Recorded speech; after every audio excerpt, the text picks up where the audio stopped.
Hello one and all, welcome to Behind the Glass, the podcast which aims to take you behind the scenes of the automotive and automotive social media worlds.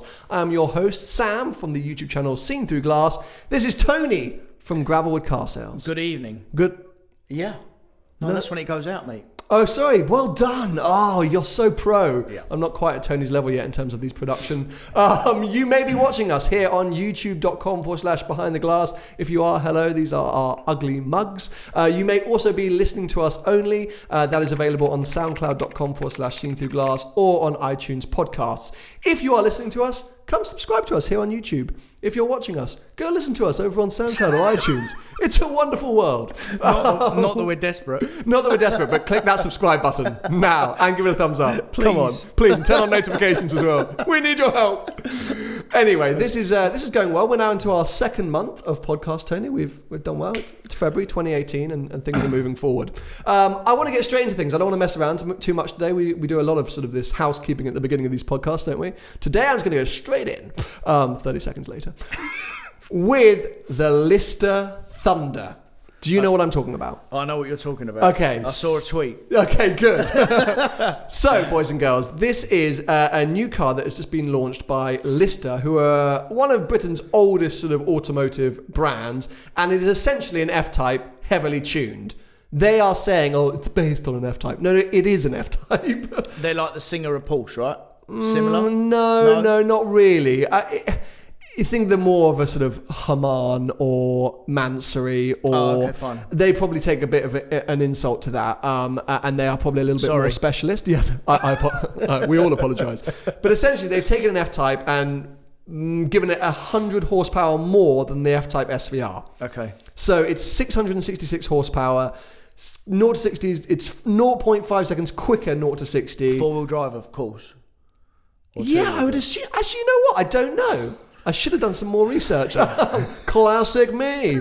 But essentially, they've got new carbon fiber front and rear bumpers, and it's this sort of like crazy hardcore. It's 99 units, just under £140,000. But I'm very underwhelmed, Tony. Why? Because now this harks back to something else which we probably need to talk about at some point. My desire for an F-Type, a lightweight F-Type. I'm sure it's a very difficult thing to give a car a lot more power. You know, it probably sounds easy to us, you just give it 100 more horsepower. I know that there'll be a lot of mechanical engineering that needs to go into achieving that feat. But I don't really care. Like, it looks just like an F-Type. It looks like an SVR without a wing. It's got a bit of green on it. And it's got 100 more horsepower. I have never felt like the SVR was slow. Don't you think they should tone it down a bit and do like a 500 horsepower GT3 competitor? That's what I mean. That's what you mean? That is what I mean. Fine. And I talked about it when I went out to do the Formula E with Jaguar. The fact that when the SVR, the actual SVR came out, I was disappointed because whilst it was more powerful and blah, blah, blah, blah, blah, blah, it just felt a bit safe. And I know that an F-Type customer is traditionally someone who likes to do grand tours, to cruise, to be comfortable, to have all the luxury, but also have the power. It's like a Jaguar ethos. Yeah. But how exciting would like a hardcore GT3 Performante variant of an F-Type be with a big old roll cage, less weight, crazy power to the rear wheels, not all-wheel drive. And I just feel like Lister have just come along and rather than taking up that challenge, have just gone, let's give it more power. So a bit like Brabus do to Merc. Yeah, okay. I'm impressed. And as I say, it's 99 units. It's 140 grand, which I don't think is that much. It's about 30 grand over an actual SVR. But I spec'd an SVR once to 125. I was going to say, you can nearly spend that on an SVR, yeah, right? so it's actually relatively affordable in that sense. But I'm underwhelmed because I still think that there's this need and a personal want and desire for this lightweight F-Type. And I talked about it when I went and did the Formula E, that maybe I just do it myself. Yeah. Maybe I just go and find like a Bogo, cheapo, the cheapest F-Type I can find, rip it apart and try and make some kind of hardcore track-focused road-going F-Type. Well, that could be a challenge for you. That could be a challenge, right? I wouldn't know what I was doing. I'd have to employ a lot of different suppliers to help me because mechanically I am not all terrible. There. Yeah, terrible. But I don't know. It would be super interesting to find out because maybe it's just not the car that, people don't want that type of F-Type. Yeah. Because, as I say, the usual Jaguar customer wants luxury, wants class, wants a lot of leather, wants to be comfortable. I'm the only idiot who wants bucket seats and a harder suspension. Because that's my complaint about the F-Type. Everyone in the world knows I love an F-Type. Do you love an F-Type? Yeah, I do. I think they're really good. Because you may not remember, but Tony was actually responsible for selling my F-Type. And that was like one of the first F-Types you'd sold, right? Or you didn't know much about them? I didn't know a huge amount about them. Yeah. I had a couple, but... You had a couple, but and I remember when you drove away from them for the first time. That was the noise. A Quicksilver exhaust. Yeah. First time I'd ever heard my exhaust from outside the car, and I literally heard you for about 5 miles. And I rang you. Yeah, you rang said, me. This is freaking loud. That was my impression of your laugh, by the way. It sounded a bit like a parrot. So this list of thunder thing, a lot of people have been tagging me, a lot of been saying, oh, sell a Ferrari, go and buy this. As I say, it's not the F-Type that I lust after, and it motivates me even more to try and go out there and create my own like project car and amazing thing. But I have to be realistic that I'm going to be buying a V6. I can't afford to buy a V8. I'm looking for the cheap, but that could add into my lightweight ethos. V6 lighter than V8. Yeah. Or we can beg Jaguar to make a GT3 competitor. Please. But they did just make that GT4 race car, which is the race for Help for Heroes, Race for Heroes. Yeah, what's it called? You know what I mean? Yeah, which is taking part in British Touring Car, I think. Anyway, it is a proper race car, but I want a road going version. Come on, Jag, please. Right. Well, anyway, let's part that for now. I think maybe we need to have a separate discussion about trying to find the cheapest F-Type in Europe. Yeah. And then I need to go and speak to a mechanic to understand if that's actually possible. Sam, if you take the seats out, it won't work. He's not mechanically minded, but he's got a Ferrari 360.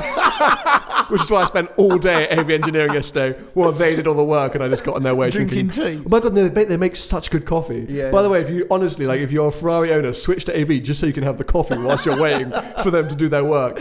But speaking of taking seats out, which I just mentioned right at the end of that last little segment, I just wanted to move on to my 718 Cayman actually, because I sort of half filmed a video this week and then forgot to finish it. So I now need to update everybody in this podcast. The next modifications for the 718 Cayman S. It's obviously been wrapped by Yanamize now. Thoughts on the green, Tony? Like it. Green crew. Like it. Oh yeah, I got a green car. Yeah, green crew. Yeah. We should be convoying everywhere. No, I didn't copy him. I never copied you. Yes, you did. No, I didn't. Yes, you did. No, I didn't. You went, what colour should I get my car? Green crew. Just like you copied me by buying a 488 after I got the 360. No. I got the 488 first. Yeah, I know. So then I got the car ceramic coated by the genius that is Stuart F1 Wax. Who was he responsible? Did he do some of the PPF? Did he new car done preparation? The detailing for the Hurricane. Can't recommend him enough. Your car looks stunning now parked outside. Again, we are at Tony's. We're in your office now, aren't we? A new office. This will be the sales office. It's sales office in the new showroom. So more on that to come soon. We are going to be doing a big reveal video once this is all complete with drones and things like that. Anyway, but next modifications to the Porsche. I got corrected today by a man in the garage. He said, "Is that a Ferrari?" And I went, "Oh, I wish." I went, "No, it's a I've got one of them." Yeah. Did you say that? No, I was trying to be. I would have. Trying to be nice. And I went, "No, it's a Porsche." He went, "It's a what?" I went, "It's a Porsche." He goes, "No, it's a Porsche." It's a I was Porsche, like, "Oh, come on!" But that's right. Give me a break.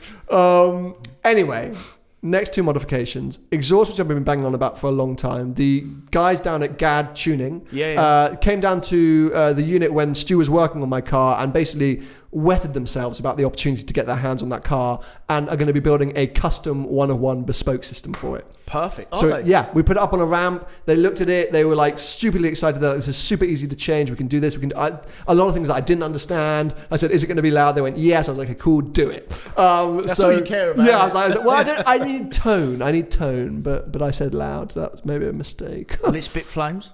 They did say spit flames. Did they genuinely said spit flames. I nearly called Paul Wallace. But essentially it's all happening because later in February I'm doing my first European road trip in the Porsche, my first big adventure. Okay, this is going to make you be sick now. I've done over 3,000 miles in that car already. Oh dear. Yeah. Tony's like, when are we selling Lucky you're rich, mate. Yeah, no, I'm not. But I haven't done any big adventures in it yet. So I'm doing my first European road trip end of February. So the exhaust modifications are hopefully happening before then. But the other modification, which again, let's go back to seats, how we got onto this. God, it's a long way round today. Yeah. I'm going to be putting houndstooth seats, or I'm going to be reupholstering the seats with the classic iconic Porsche houndstooth material. You know the one I mean? Yeah, which is the black one and white. Okay, in the anniversary edition. Yes, exactly. Okay, the 911 50th anniversary. For people that don't know. For people that don't know, old classic Porsches that have this black and white houndstooth type look. I absolutely love it. And because I've now got this kind of heritage look and feel going on with the car, with the wrap and the wheels and everything, I saw a few cars online with the houndstooth and I was like, it feels like the final component. And do you know what? I think you posted online as well. There was a green 911. Yes. That was more like the green of my Hurricane. Yes. That green. Exactly. Amazing. Sick. Amazing. Yeah. So I think it will be the final component. Of course, it's going to be done so that we can reverse the car back to factory original spec as and when we want to sell it, because that would be, I think, quite a punchy thing to do to reupholster. It's only seat trimming anyway. It's seat trimming, exactly. So the amazing guys down at Sextons. Who Tony introduced me to and did the audio for the Abarth are going to be doing that. I wanted to try and get it done before the road trip, but I think it's unrealistic. They said that by the time they get the material in and blah, blah, and trying to do the exhaust at the same time, and that will happen in March. When you get back. Yeah, in March, I reckon. Anyway, so that's 718 updates. Very exciting. But let's move on to a few topics that have been suggested by you guys on Twitter. Now, this is the first time we've had topics suggested from Twitter, and it's good though. It's great, but in my classic unprofessional way, I've forgotten to write down who asked the questions. And you forgot to tell me until you got here. Yes, exactly. So if you submitted these points, thank you so much. I will somehow get back to you and thank you for it, and hopefully you are happy that we are talking about them. So first up, this is a question for you, Tony. Best way to haggle when buying a car? The first big tip is, if you're serious, don't do it over the phone. Come down to the dealership. Okay. You'll be taken a lot more seriously Interesting. if you do it like that, and you're here and you're ready to do a deal. Every dealer in the country will do a deal. As well, if you're buying a normal run-of-the-mill car, a Golf, a Focus, don't expect to get 20% off, but the cars aren't free. So if there's a car for 10 grand, don't expect to get it for 6. No. Yeah. Don't even expect to get it for 9. Okay. It's a few hundred quid, or or it's if a gesture. that. It's a gesture. Yeah, okay. yeah. It's so competitive now. The margins are not big at all. So dealers have got very small money to make any kind of profit or money in that, so they're going to be very hesitant to give you, or they aren't going to be able to give you a lot of money off. No, they don't have it in the cars. However, if you're going in to buy a 488 or an Aventador or 458, you could argue 10, 15 grand off in some cases. Depending on one time of the year. Okay. Depending on the dealers that had it in stock. Okay. Whether they're having any inquiries on it, that always, if they've got someone that will pay. It's not a guarantee, but there's usually there's more. Would I be right in saying the more expensive the car, the more room you've got to manoeuvre on price? Yeah, usually. I mean, I'm not going to talk exact margins because that wouldn't be fair to the rest of the industry. But we all work similar in terms of margins. Sure. It does go up the more expensive the car. However, it gets to a point where you can't have any more, essentially. No, that makes sense. That totally makes sense. Yeah. And are we talking about used cars here or new cars or both? So don't go into Ferrari or Porsche and expect 15 grand off a new Ferrari or Porsche, because it's not happening. You'll walk out very unhappy. They won't even make you a coffee. The worst. But to be fair, even a used Ferrari or Porsche, you won't get 15 grand off. Okay. You just won't. You might. I don't even think 15 grand's a lot of money. It's a ton of money. It's a ton of money. It's a ton of money. And you've got to think, if somebody's putting a car up 150 grand or 100 grand, it's not really a punt. It's usually because that's where the market's at. If you look on Auto Trader, for example, here in the UK, there's usually quite an even spread, an obvious spread between a low mileage, highly spec car and then a high mileage, lowly spec car, and that's kind of the operating window for that model. Yeah. So if you suddenly try and overprice that, obviously you're bumming yourself a bit. You are. And as well, which doesn't help with the higher end stuff, there's a thing called sale or return. Okay. So obviously the dealer margin in a sale or return car, because it's not their car, they haven't paid for the car, isn't normally as much as if they own the car. But again, it makes it a false market. Sure. Because they'll put cars up for not what they're worth. They're just plucking Just a figure, plucking a figure out there to see how they get That's on. not what they're worth. Okay. Yeah, because but the dealers don't care because it's not their money. It's the customer's money, isn't it? So that makes it harder for us to price them. But yeah. And in terms of actual tactics, you said don't try and do anything over the phone. So let's say you got to a point where you're deadly serious about buying a car. You come down. Do you test drive first? Do you look at the at what point do you go, is there any chance to get some money off here? And do you ask, or do you say, would you accept X amount? So you can loosely speak about it over the phone, but normally the serious people that I deal with, especially on high end stuff, money doesn't come into it. Okay. It's when they get here. I normally find people that ring me at 8 o'clock at night and offer me an amount of money for a car over the phone. They never come in. Okay. I never see them. Okay. So I literally do not talk about money. That's the price of the car. Okay, fine. And we predominantly, that's what we do anyway. And I think most of the prestige dealers do that. However, when you get there and you're in front of them and you're ready to do a deal, test drive.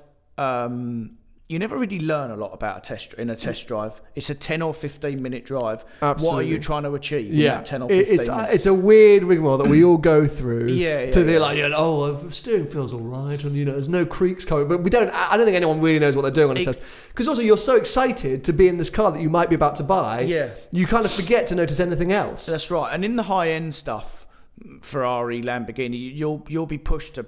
I mean, we don't let people go out in that stuff anyway. And who cares what they drive like? Yeah. You want a Lamborghini. You want exactly. A Ferrari, exactly. You know what it's going to be like at the end of the day. Yeah.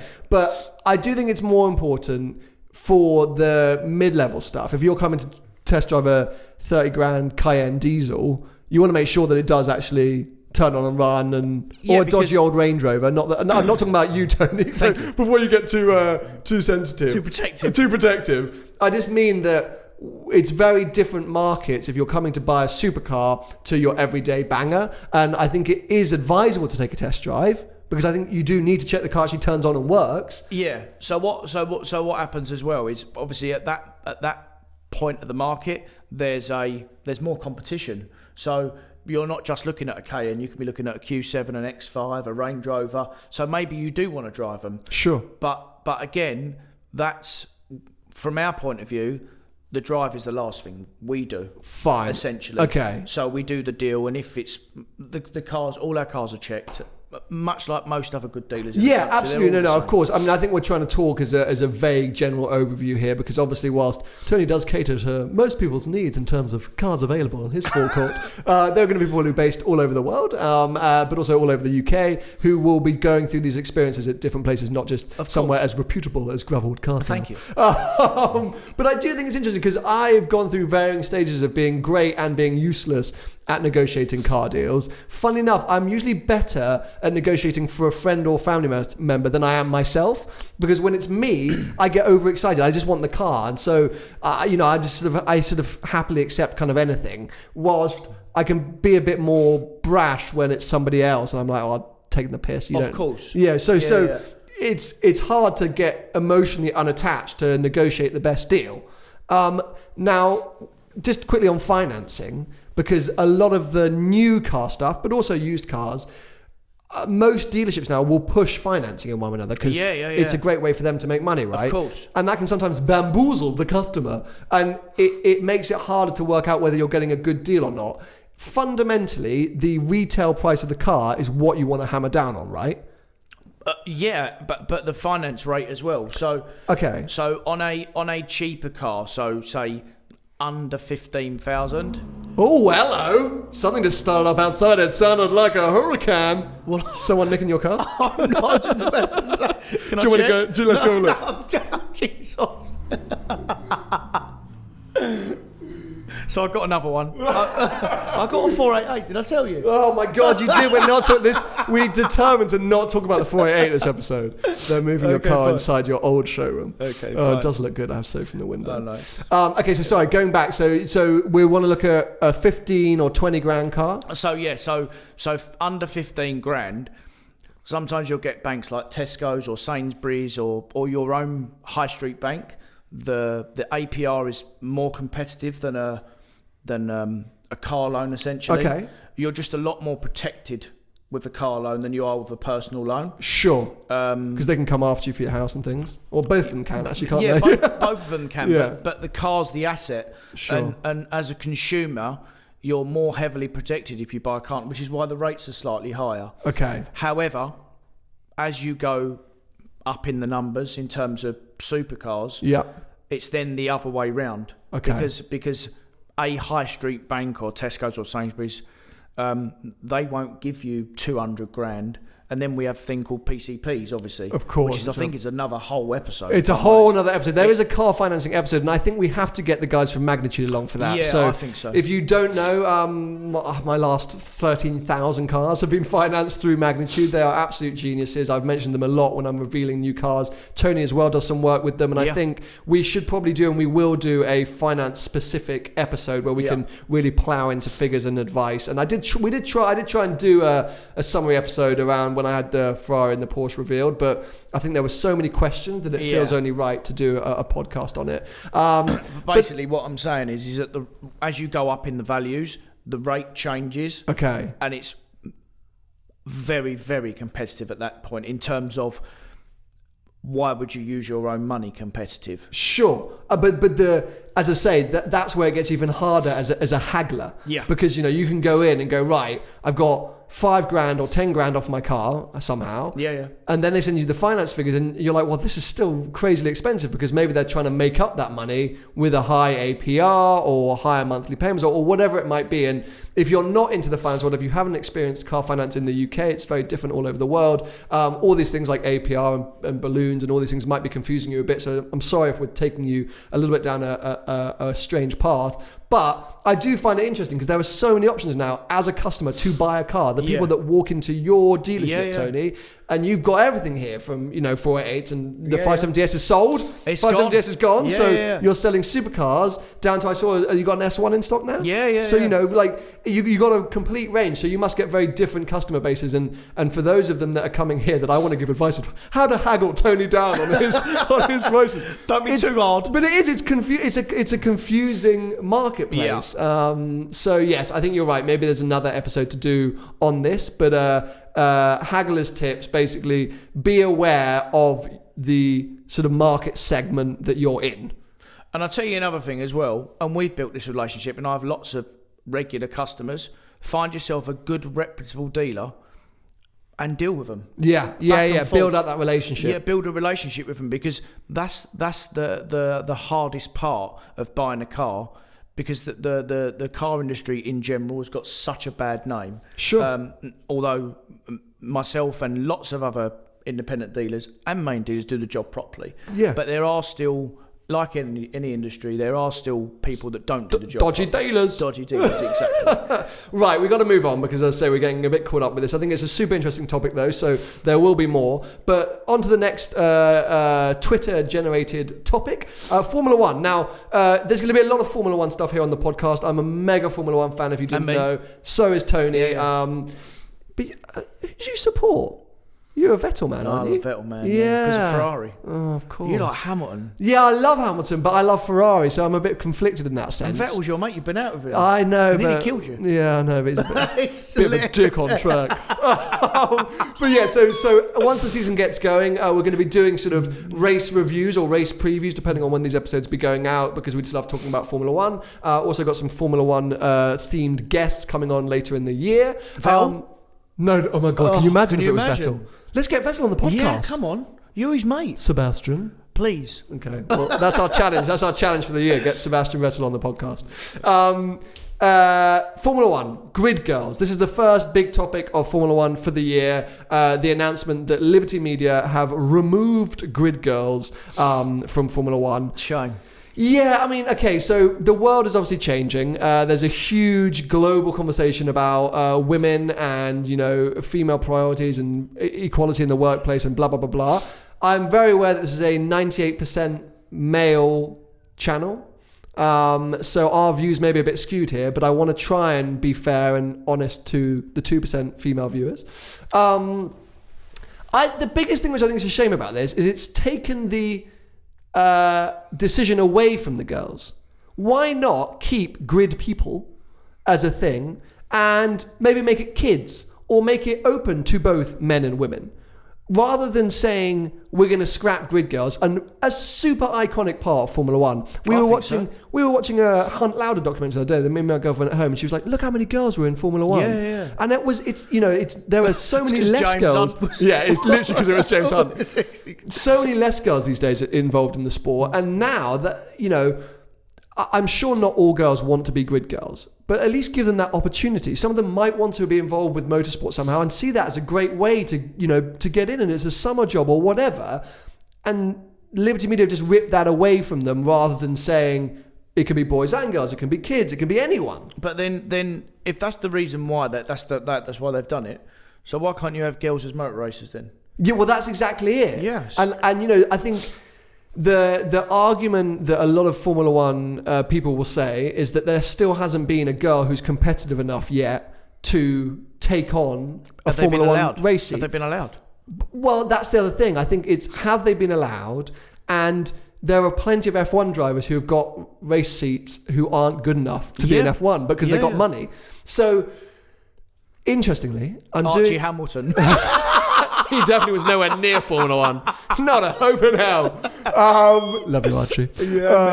Interestingly, next week, I'm filming with a young girl. I say a young girl, she's a woman. Jamie Chadwick, who is an up-and-coming Aston Martin racer. And really, people are saying, like, she's awesome and she could be great and she could get right up there. So if she gets the necessary funding and stuff, why not? And in America, they have big Danica Patrick. I mean, big female racing stars. But I think it's the wrong way to go about it. I understand Liberty trying to be like all PC, and go with the way the world's going, but it felt like a bit of an overstep, a bit too much. Like, if it's not broken, don't fix it. Yeah, I don't think anyone was really calling out saying that grid girls were that awful. And the reason I wanted to bring this up is that I think Liberty need to be a bit careful. I'm very excited about everything they're doing. I think it's great that they're involved with the sport. They are trying to push the sport forward, which it needs to do. But I think they've got to be careful that they don't remove some really essential or iconic parts of the sport. And I'm not saying grid girls was necessarily like an essential part. I don't think anyone's really going to care at the races that there aren't grid girls. But you start with the small pebbles and the big rocks start to fall. I'm a prophet. It's not a bad saying. It's not a bad saying, isn't it? But that's what I mean. Next thing we know, we're going to be losing iconic, European races, or all the cars are going to become the same. And it's a nerve-wracking time, I think, for F1. Yeah, because the racing is okay, but not great. There's not a huge number of international manufacturers in the sport, apart from Alfa Romeo coming back this year. Are they? Yeah, they are. Yeah. Alfa Romeo bought into Sauber, so that's exciting. But yeah, anyway, the whole grid girls thing just made me a little nervous rather than Will Alfa get round? What? Or would it be another McLaren? What did you say? Will Alfa get round? Would be another McLaren. It's going to have a Ferrari engine, mate. So probably not. And then the final topic today, which is one that I think we're both going to struggle with a bit. Cars we think are underrated. Underrated cars. Now, I need to think about this because I haven't had a chance yet. Tony, you did have a think. You came up with a quite a good idea just before we started recording, which was? Yeah, so I think the XF Jag is an underrated car as a normal everyday saloon. As an everyday motorway beater. Yeah, because good chassis, good or they drive so much better than the 5 Series and the Merc and the Audi as a car to drive, a bit more luxurious. But people don't buy them; they buy the German one. Yeah. It's Jag is still fighting that kind of stigma, aren't they? It's depreciation. It's a lot of things. And did you see the statistic that came out the other day where they sold 200,000 cars worldwide last year, Jaguar? Right? Really? Audi sold 8 million. Was that a Grand Tour fact? I think it might be. I think it might be. It's a good one. No, but it's a good fact. Yeah, it's an interesting one.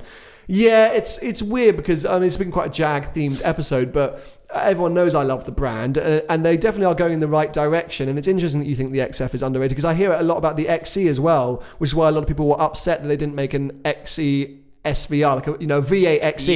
They went straight to the Project 8. Yeah. Because people feel like their chassis, would have been great with a big hunky V8.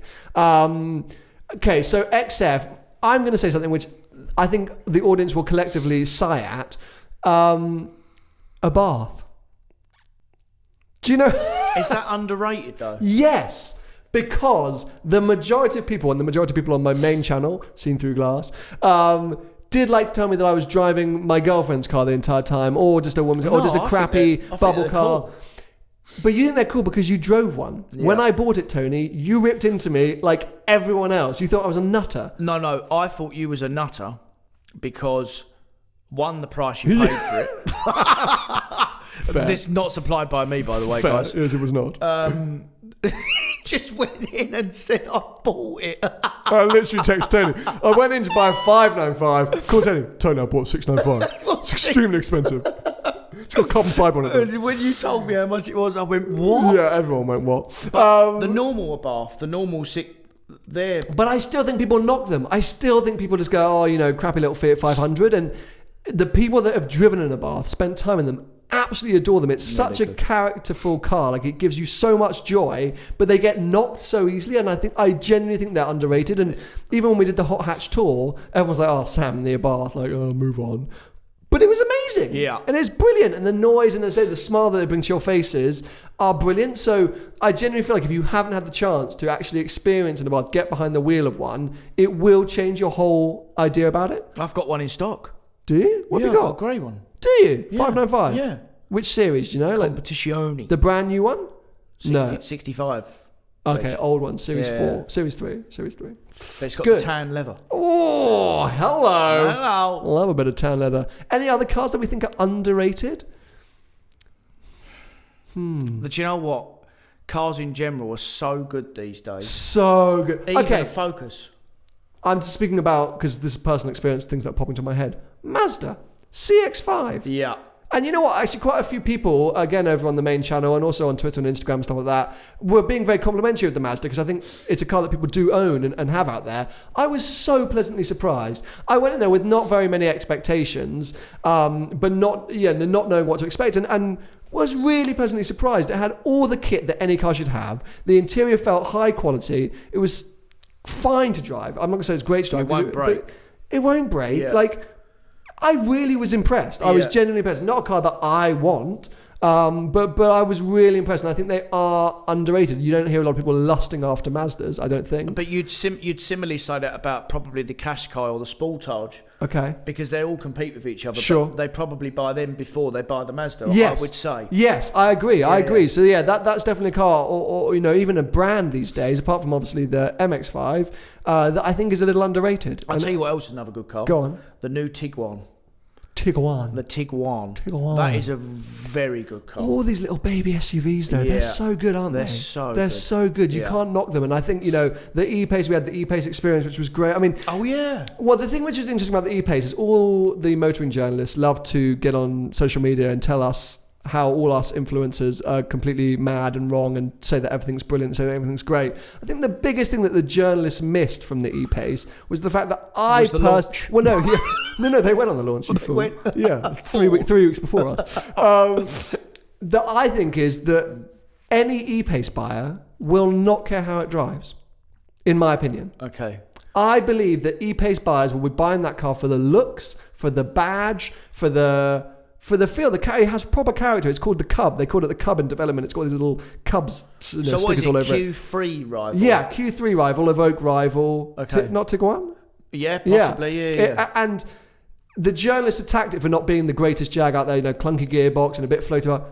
I don't think anyone who's going to buy the E-Pace will care. Honestly, that's what I mean. And so this is, that was an interesting moment, I thought, that, I know the journalists don't always see us in the greatest eye. I love the majority of the automotive journalists. It's still how I read about and learn about cars. So it's a shame sometimes when some of them attack influencers in general. But I think that was one area where they were being a little bit blind or naive. They were getting very upset that a lot of influencers were being very complimentary about the E-Pace and saying that, this is where influencers are wrong. But as I say, I just think, for a second, stop talking about understeer at 30 miles an hour and talk about who are the E-Pace buyers. Yeah. Who are they? And the majority of them were probably there on that press drive. They're, young families and models. And that's it. And they're going to school. They're going to kids. They're going to school. That's who the influencers are. So yes, lots of underrated cars out there. Basically, is what we're trying to say. And I think that probably brings us nicely to the end of today's podcast. We rushed through that a bit, didn't we?